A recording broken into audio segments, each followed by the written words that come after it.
Dr. Isaiah Cole is a young medical doctor in Florida, sharp as a scalpel, married to a woman named Elena just as brilliant, who believed in him when no one else would. He noticed things, charts that didn't add up, treatments denied without reason, patients who didn't return because they were never meant to survive. And when Isaiah started asking questions, the answers clawed back. He had already unraveled something monstrous, a truth so dark, it refused to stay buried.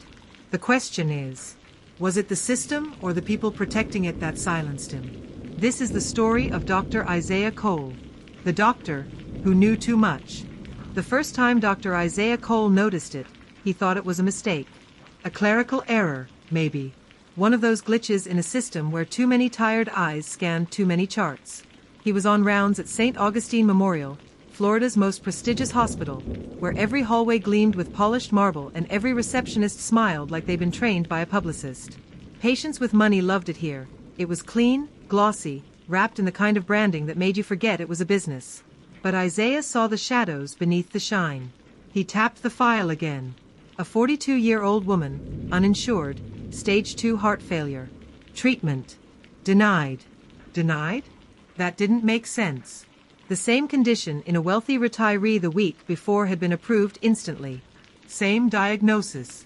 Same odds of survival. 2 patients. 2 decisions. 2 very different values assigned to their lives. Isaiah ran a hand over his close-cropped hair and sighed. Maybe it was just an oversight. Maybe.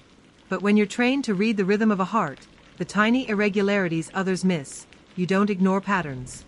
And this felt like a murmur under the surface, faint but insistent. At home that night, his wife Elena found him at the dining table, papers spread like battle maps. She leaned on the chair opposite him, dark hair loose around her face, her lab coat still draped over her shoulders.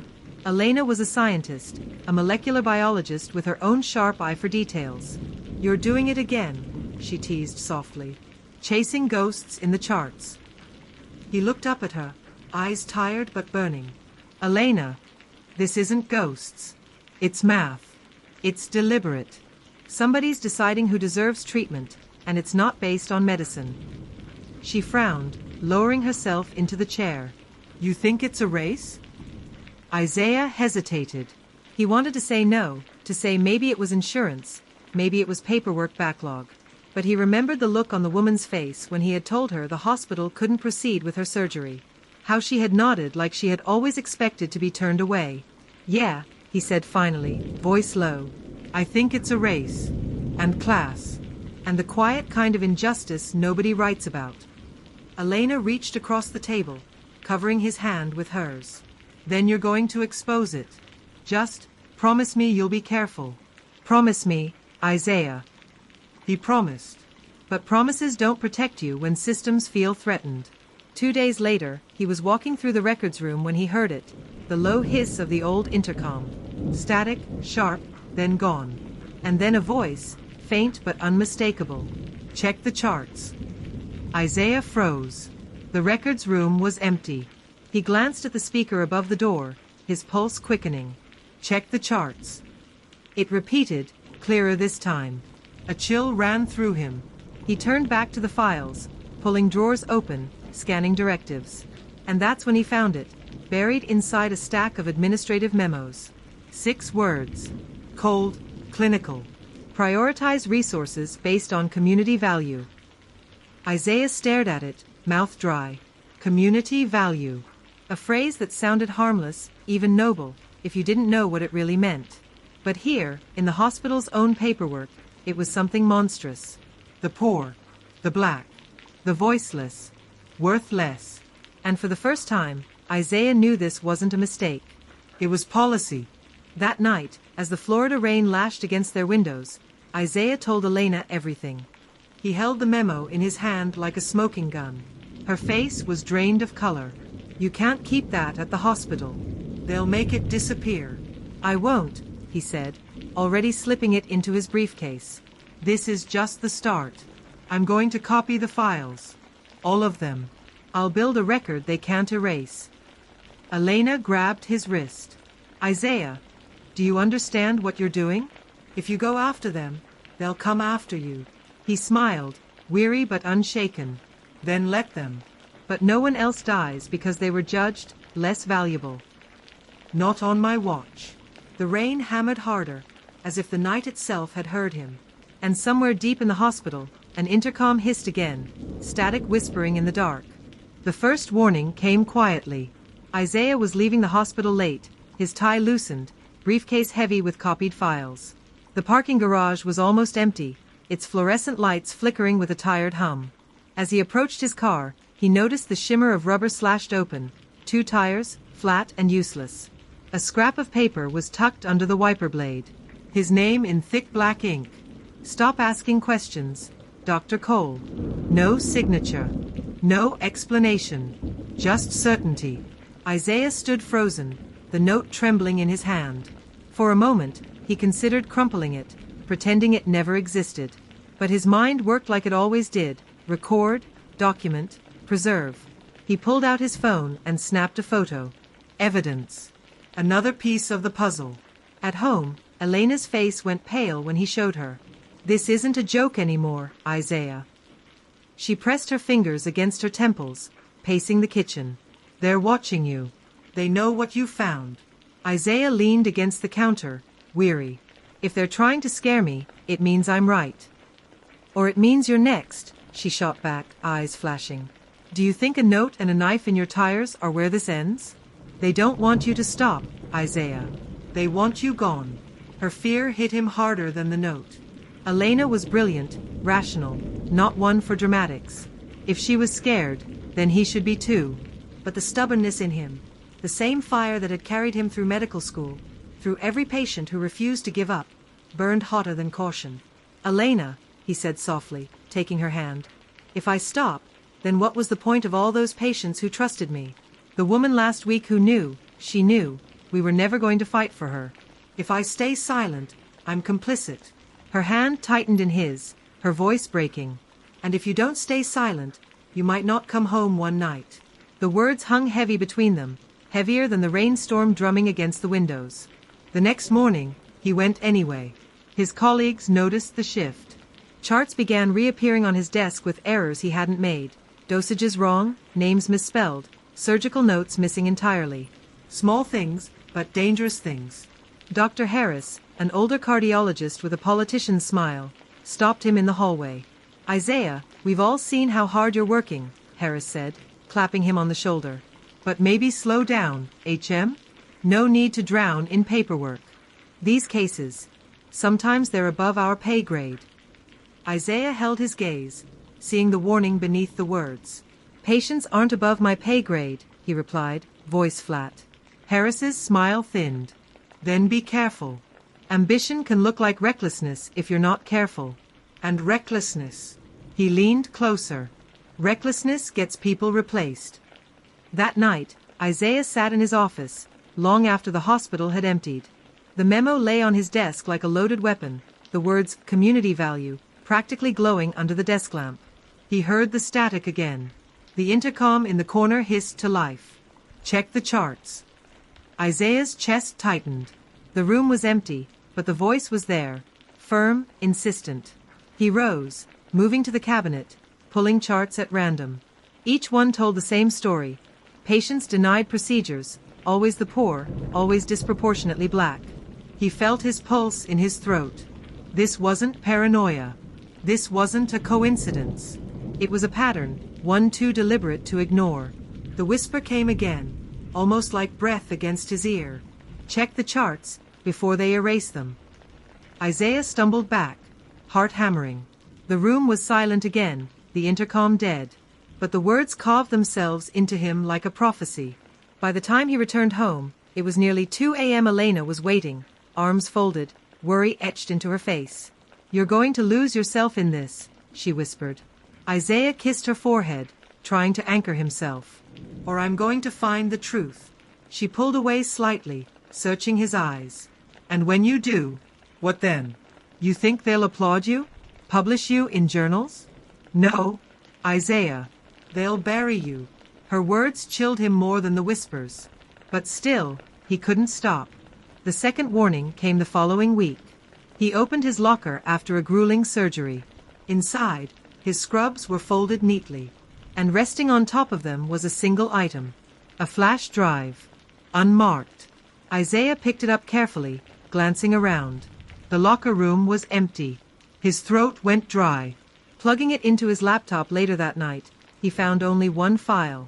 A video. Grainy security footage of himself. Walking through the records room. Pulling the memo. Photocopying it. Someone had been watching, and now they wanted him to know. Isaiah stared at the grainy footage, the glow of his laptop screen painting his face in pale light. His pulse drummed in his ears. Someone had been there, watching him, recording him, anticipating his every move. He slammed the laptop shut. For the first time, he felt the edge of panic creep into his bones. The next morning, he forced himself into normalcy. Coffee with Elena, a kiss before work. But she noticed. Her eyes lingered too long on him, as if she could sense the weight pressing down on his chest. "Something's wrong," she whispered as he pulled on his coat. "Just tired," he lied. But the lie tasted bitter. At Westhaven General, the day unfolded like a trap. His patient charts had been reshuffled again, this time with missing lab results. When he flagged it to administration, the response was eerily swift. "Clerical oversight," the department head said with a thin smile. "We'll handle it." The way she said it, "we'll handle it," made Isaiah's stomach turn. He was being managed, contained, slowly erased. At noon, he retreated to the cafeteria, sitting alone at the far end. His phone buzzed. A message from an unknown number. "Stop digging, or she pays."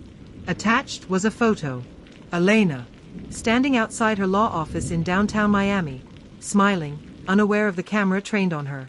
Isaiah nearly dropped the phone. His blood went cold. This wasn't just about him anymore. They'd crossed into his home. That night, he told Elena everything. The note, the tires, the video, the message. He expected rage or fear. Instead, she surprised him. "We go to the press," she said firmly, her lawyer's instincts flaring. "We don't wait. You said you had evidence. Then we use it." Isaiah hesitated. "If we go public without more, they'll spin it. Make me look paranoid. Or disgruntled." Elena crossed her arms. "And if you wait, they'll bury you with silence. They're already rewriting the story. You can't outplay them from inside, Isaiah. You have to drag them into the light." Her conviction steadied him. For the first time, he felt less alone. The next day, he took the leap. During his lunch break, Isaiah slipped out of the hospital, heading downtown to meet with a journalist. Marcus Hale, a name whispered among whistleblowers. They met in a crowded cafe, where anonymity tasted like burnt coffee and background chatter. Isaiah handed him a folder, copies of charts, the memo, a timeline of cases denied under the guise of community value. Hale flipped through, brows knitting. "This is explosive, but it's dangerous. You understand that, right?" "I already feel the danger," Isaiah said quietly. "I just need the truth to live somewhere outside of me." Hale nodded. "Then I'll build the story. But I'll need time. And I'll need that original memo. The one you pulled." Isaiah swallowed. The original? It was in his office. Buried, but not safe. If they already had footage of him, they could find it any day. "I'll get it to you," he promised. That night, as he drove home, headlights flared in his rearview mirror. A black SUV. Too close. Every turn he made, it followed. Isaiah's palms slicked against the wheel. He took a sharp right, then a left into a residential street. The SUV mirrored him. His heart hammered. He floored the accelerator, weaving through the neighborhood. Finally, he cut his lights and slid into the shadow of a tree-lined cul-de-sac. The SUV sped past, headlights sweeping the night. Isaiah sat trembling, engine silent. They weren't hiding anymore. They wanted him to know, "We're here." At home, Elena was waiting again. She saw the terror in his eyes before he spoke. "They followed me." Her hands trembled, but her voice stayed steady. "Then we double down. You get that memo. I'll start prepping for legal protection. If they want a fight, Isaiah, we'll give them one." For the first time, he saw in her the same fire that burned in him. But under it all, he couldn't shake the image of the SUV. Faceless, relentless. The next morning, he entered the records room before dawn, the hall still and sterile. He retrieved the original memo, sliding it into a plain envelope. His chest loosened slightly, victory, however small. But as he turned to leave, he froze. On the wall, scrawled in thick black marker, were 3 words. "We see you." The marker was fresh. The ink still glistened. Isaiah stumbled back, clutching the envelope. Someone had been there. Someone was there. The intercom above hissed suddenly, sharp and angry. "Check the charts." Then static. Isaiah's knees nearly buckled. He clutched the envelope like a lifeline, knowing this piece of paper could either save him or bury him faster. Marcus Hale was good. Too good. Within a week, Isaiah could feel the walls shifting. Nurses whispered when he passed. Administrators watched him like hawks. The silence wasn't protective anymore. It was loaded, waiting to detonate. Hale called him from a burner number. "Your memo is dynamite," he said, his voice low and clipped. "But I need more than words. I need blood. A face. A patient we can tie this to." Isaiah closed his eyes. Faces flooded his mind. Mrs. Daniels turned away twice before her heart finally gave out in her living room. Mr. Alvarez, a janitor with 3 kids, denied a bypass because waitlist protocols said others had higher priority. Each one was a ledger entry, stamped invisible. "You'll have it," Isaiah said. That night, Elena sat at the dining table with case files spread like a battlefield. Her sharp lawyer's mind cut through the hospital's paper trail, weaving timelines, identifying contradictions. She looked up at him with tired eyes. "They've been laundering denial rates," she said, coding them as insurance errors, authorization delays. "They've hidden a system inside the system. If we put this in front of a judge..." Her words faltered. She didn't have to finish. They both knew what happened to whistleblowers who went up against billion-dollar hospitals. "Marcus can publish before we ever step in court," Isaiah said. "Once it's public, they can't kill it." Elena reached across the table, gripping his hand. "Then we have to survive long enough for him to write it." The next warning wasn't subtle. Isaiah's office door was ajar when he arrived the following morning. Inside, his desk drawers hung open, files scattered. But it wasn't a robbery. On the floor, arranged neatly in a circle, were patient charts, all belonging to black families. Each one stamped, "Procedure denied." In the center of the circle, a scalpel gleamed under the fluorescent light. Isaiah's breath caught. His sanctuary had been violated. Someone had keys, access, and a message, "You're cutting too deep." Later that day, Hale texted him. "Meet me. Urgent. Pier 17. 10 p.m. Isaiah debated telling Elena. In the end, he left a note, half explanation, half apology. He couldn't drag her further into this. The pier was deserted, the sea air thick and metallic. Hale emerged from the shadows, a manila folder tucked under his arm. "They're on to me too," he said. "My apartment's been tossed. My editor's getting anonymous tips painting me as a fabricator. This isn't just about a hospital anymore. This is political, Isaiah. Money. Power." Isaiah's throat tightened. "How deep does it go?" Hale handed him the folder. Inside were campaign donation receipts, state health board memos, and one letter stamped with the seal of Florida's Department of Health. "Westhaven isn't alone," Hale whispered. "They're part of a consortium. Hospitals trading patient outcomes like currency. And the state knows." Isaiah felt the world tilt. What he thought was a hospital scandal was bigger, systemic, national. "You still in?" Hale asked. Isaiah thought of Elena, thought of every patient's face. Then he nodded. "I'm in." The pier lights flickered. Isaiah turned at the sound of tires on gravel. A black SUV rolled into view.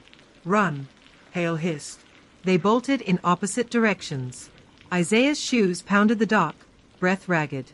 Behind him, doors slammed, footsteps thundered. A voice shouted, "Cole." He didn't look back. He vaulted a fence, crashing into the underbrush, heart hammering. The SUV's headlights swept the trees, searching. Isaiah crouched low, the folder clutched to his chest. He didn't move until the night swallowed the sound of engines. When he stumbled into the house near dawn, Elena was waiting. Her eyes went wide at the sight of him, sweat-soaked, bruised, clutching documents like lifelines. "They tried to corner us," he gasped. "But it's bigger than Westhaven. It's the whole damn system." Elena wrapped her arms around him, trembling. "Then we don't just fight back," she whispered. "We burn the whole thing down." Isaiah looked at her, his partner, his anchor, and realized the cost. They weren't just whistleblowers anymore. They were targets. And the hunters had just declared open season. Isaiah had stopped sleeping. Every creak of the house felt like footsteps. Every car parked too long outside was another black SUV. Elena barely let him out of her sight, yet even together they felt like prey. The folder Hale gave him sat on their dining table, pages spread like open wounds. Campaign donations, backroom deals, policy directives. Proof that Westhaven General was not an outlier but a cog in a machine that measured human life in profit margins. One document, though, haunted him more than the rest, a patient denial stamped just 2 days ago. A young black boy, 12 years old, in need of a transplant. Low community value, the code read. Isaiah's voice broke when he showed Elena. "They're still doing it. Even now. How many kids will they bury before someone stops them?" Elena gripped his hand. "Then we stop them. Tonight." They arranged one last meeting with Hale. A warehouse on the riverfront, neutral ground, or as close as they could get. Isaiah tucked the original memo into a small envelope, slipped it inside his jacket. It felt like carrying nitroglycerin. The warehouse smelled of rust and salt water. Hale was already there, pacing, restless. He looked up, eyes burning. "This is it," he said. "With this memo, with these files, I can bury them. State, hospital, all of them." But something in his voice unsettled Isaiah. Too eager. Too sharp. Elena noticed it too. "Who else knows we're here?" she asked. Hale hesitated a beat too long. "No one. Just us." Isaiah's stomach turned. He glanced toward the shadows, and saw it. The glint of movement. The faint outline of men waiting, watching. "It's a setup," Isaiah whispered. The doors slammed open. Floodlights cut across the warehouse floor. Black SUVs, faceless men in dark suits. "Dr. Cole," one of them called, voice cold, amplified. "Hand over the files. Walk away. You'll live to see tomorrow." Elena's grip on his arm tightened. "Don't." Hale looked stricken, torn. I didn't know," he stammered. But Isaiah wasn't sure if it was truth or betrayal. The men advanced. Boots echoing. Isaiah pulled the envelope from his jacket. His hands trembled, but his voice didn't. "You want it? Here it is." He hurled it toward the rafters. The envelope split mid-air, papers scattering like snow. Pages fluttered down into the floodlights, thousands of damning words spilling across the floor. For one frozen second, the men hesitated, scrambling to gather the evidence. And Isaiah and Elena ran. They tore through the side exit, lungs burning, feet pounding the dock. Behind them, shouts. Footsteps. Engines revving. Isaiah shoved Elena toward the car. "Go!" But before he could follow, hands seized him. A blow to the ribs sent him sprawling. He hit the pavement hard, vision swimming. Elena screamed his name, but the car door slammed shut. Tires screeched. She was gone, escaping or taken, he couldn't tell. A boot pressed into Isaiah's chest. The man above him wore gloves, faceless in the glare. "You should have stayed silent," he said. Isaiah gasped, vision dimming. "So should you." From his pocket, he pulled a flash drive, the one he'd copied weeks ago. He clenched it in his fist, then slammed it into the man's throat with all his strength. The grip loosened. Isaiah rolled, staggered to his feet, and dove into the river. Cold water swallowed him whole. Darkness closed in, but in his fist, he still clutched the drive. The official story broke a week later. News outlets reported Dr. Isaiah Cole missing, presumed drowned after an altercation. Westhaven General released a polished statement, a tragic loss of a brilliant physician dedicated to his community. Flowers filled the lobby. Speeches echoed in the halls. But online, the story spread differently. An anonymous leak. Patient charts. The memo. Denial rates coded by race and income. Names, faces, tragedies quantified and exposed. Marcus Hale's byline carried it across the nation. But whispers said it wasn't Hale who leaked it. It was scheduled, automated, sent from Isaiah's laptop the moment his heart stopped. And then came the nurses. The whispers in the night. Static crackling through the hospital intercom. Check the charts. Elena never stopped searching. Some nights, she stood by the riverbank, staring at the dark water, convinced Isaiah had survived, that he was out there with the truth still burning inside him. Other nights, she swore she heard him in the static, urging her on. Because the story of Dr. Isaiah Cole wasn't just a story. It was a wound. And wounds, if left untreated, always find their way back to the surface. The record said he drowned. But everyone who had ever heard the whisper knew better. He was silenced. Not by water. Not by fear. By design. And somewhere in the dark, the charts were still waiting to be checked. They said his story ended in the river. But maybe, it's only just beginning. Because if Isaiah Cole was silenced, then the question remains, who else out there is being silenced right now? And if the charts were never checked, maybe you're the one meant to keep his truth alive. Don't let the silence win. The record says he drowned. But the whispers say otherwise. If you believe his voice still matters, share, so others know what they were never meant to hear.